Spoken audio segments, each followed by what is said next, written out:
वजह मैया।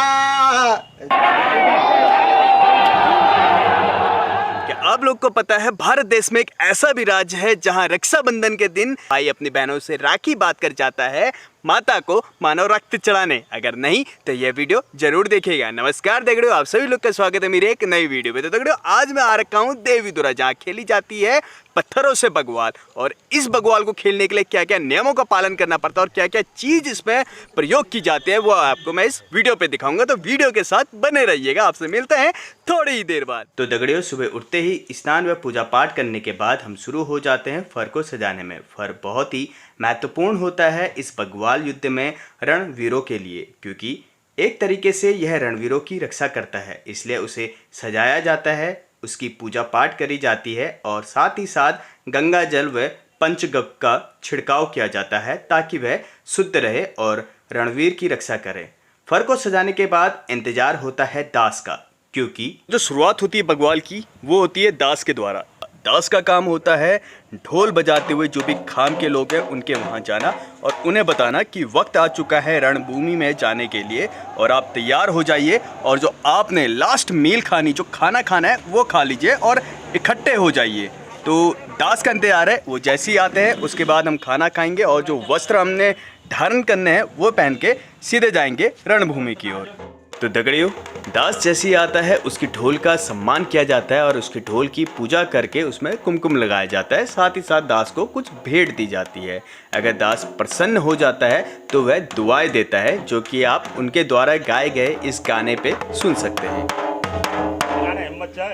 चार ढुंगा की चौखड़ी, चार पीपल के पाता, चार कड़िए रस के भरे हे भगवती मताड़ी, तुमने कहा कि आकाश हजाओ पचाक पचाक। वो जय मैया, जय मैया दुर्गा भवानी, जय मैया। दास के जाने के बाद हमारे पास बहुत कम समय होता है तैयार होने के लिए और सबसे पहले हमें जो काम करना होता है वो होता है खाना खाना। खाने के भी कुछ नियम होते हैं, वह कुछ इस प्रकार है कि खाना बिना लहसुन प्याज का होना चाहिए और जो एक बार थाली पे पड़ गया उतना ही खाना होता है, हम दोबारा नहीं मांग सकते हैं। साथ ही साथ उसी समय हमें पानी पीना होगा और उसके बाद जब तक बगवाल ख़त्म नहीं हो जाती तब तक हमें ना तो कुछ खाना होता है ना ही पानी पीना पड़ता है, चाहे आप कितने ही प्यासे और भूखे क्यों ना हो। तो दगड़ियों, समय कम होने के कारण जल्द से जल्द खाना खाने के बाद हमें तैयार होना पड़ता है रणभूमि में जाने के लिए। तो जैसे हमारा खाम गैडवाल खाम है और गैडवाल खाम के रणवीरों को घेवे रंग के वस्त्र पहनने होते हैं, जिससे हमारे खाम का पता चलता है। कुर्ता पैजामा आप पहन चुके हैं, अब पाटना है टाका। टाका यानी कि पगड़ी पहननी है।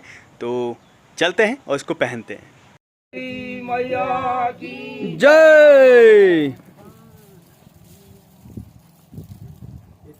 अभी तैयार हो चुके हैं, हर कोई आ चुका है। इस बार पापा, मैं और मौसा जी बगवाल खेलेंगे। साथ ही साथ फर हमने इस बार चढ़ाया था तो फर लेके हम जा रहे हैं। नीचे से पूरा गांव आ चुका है, इनके साथ यहाँ से हम जाएंगे आगे वहाँ तक जहाँ पर गढ़वाल खाम के लोग रुकते हैं सभी के लिए। तो आपने देखा होगा जब बगवाल स्टार्ट होती है तो दो तरीके से खेली जाती है। वो जो सिर्फ हाथ से पत्थर मारते हैं और एक वो होते हैं जो फर लेके खेलते हैं। फर में ये होता है जहाँ पे चार खाम होते हैं, उन खामों के नीचे पूरा फर से एक छत टाइप की बना दी जाती है और उसके अंदर पत्थर और डंडों से अलग ही युद्ध चलता है। तो ब्लॉग के साथ बने रहिए। अब यहाँ से सीधे हम प्रस्थान कर रहे हैं देवीधुरा मंदिर की ओर को। तो आगे का नज़ारा आपको दिखाते हैं, ब्लॉग के साथ बने रहिए।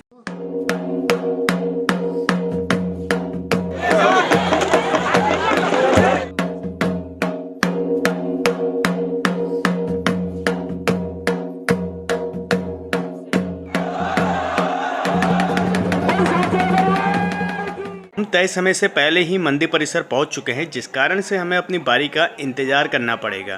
तो दगड़ियों, अब मैं आपको बताता हूं कि यह पत्थरों से युद्ध क्यों खेला जाता है। पत्थरों के इस युद्ध को पाषाण युद्ध और बगवाल भी कहा जाता है, जिसकी परंपरा हजारों साल से देवीधुरा में चली आ रही है।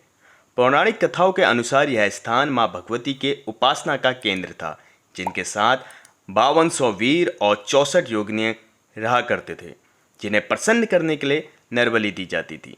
देवीधुरा के आसपास वालिक, लमगड़िया, चमियाल और गैडवाल खाम जैसे ग्रामवासियों का समूह है।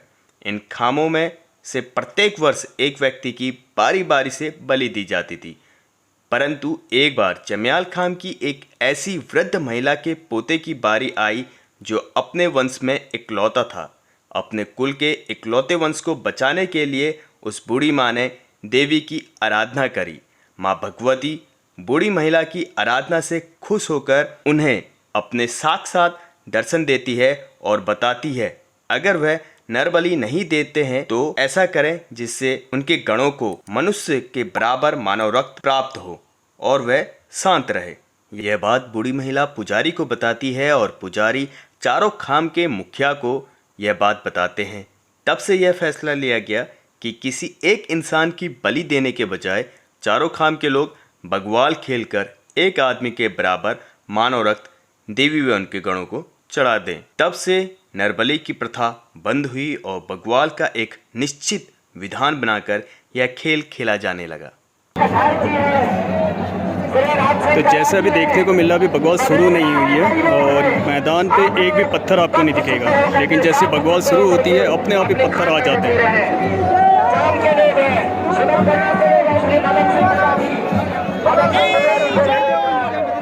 तो चलिए आपको बताते हैं कैसे होती है बग्वाल खेलने की शुरुआत व उसकी समाप्ति। सबसे पहले मंदिर परिसर में पहुंचते ही मंदिर की परिक्रमा की जाती है, जिसमें बच्चे बूढ़े जवान सभी बढ़ चढ़कर हिस्सा लेते हैं, खासकर वह जो रणवीर होते हैं, और सभी का मार्ग पहले से ही निर्धारित होता है। मैदान में पहुंचने वाले हर खाम की दिशा अलग अलग होती है। उत्तर की ओर से लमगड़िया, दक्षिण की ओर से चम्याल, पश्चिम की ओर से वालिक और पूर्व की ओर से गैडवाल खाम मैदान में आते हैं। दोपहर तक चारों खाम उत्तरी द्वार में प्रवेश करते हुए परिक्रमा करके मंदिर में दक्षिण पश्चिम द्वार से बाहर निकलते हैं।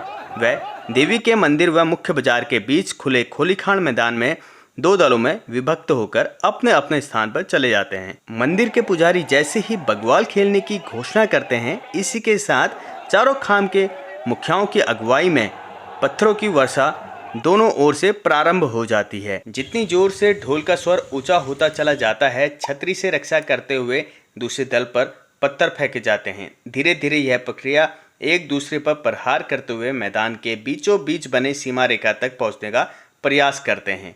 पुजारी को जैसे ही आभास हो जाता है कि एक मानव के बराबर खून मैदान में गिर चुका है, तब वह तांबे के छत्र और चावड़ के साथ मैदान में आकर खेल समाप्ति की घोषणा करते हैं। उसके बाद चारों खामों के लोग एक दूसरे के गले मिलते हैं और अपने क्षेत्र की समृद्धि की कामना करते हैं। धीरे धीरे मैदान से फिर सभी लोग विदा होते हैं और पंडित जी श्रद्धालुओं को प्रसाद बांटते हैं और इसी प्रकार यह युद्ध समाप्त हो जाता है।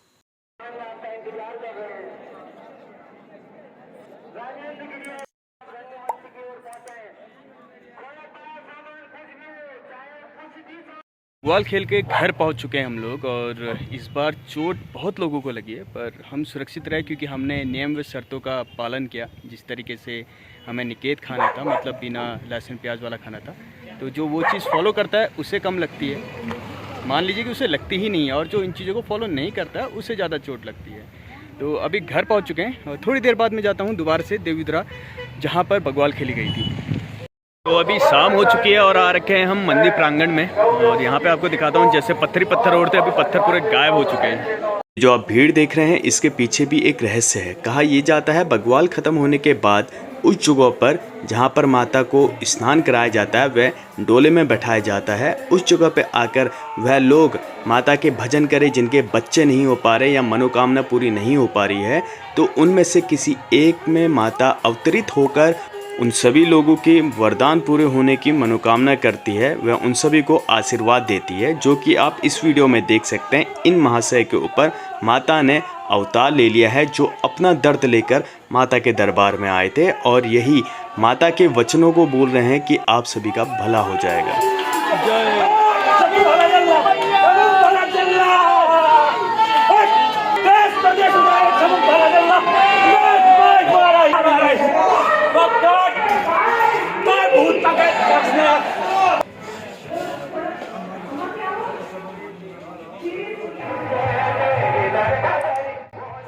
तो आज का ब्लॉग में करता हूँ यहीं पे समाप्त। आपसे मिलता हूँ एक नई जगह व एक नई कहानी के साथ। तब तक बने रहिए चैनल के साथ।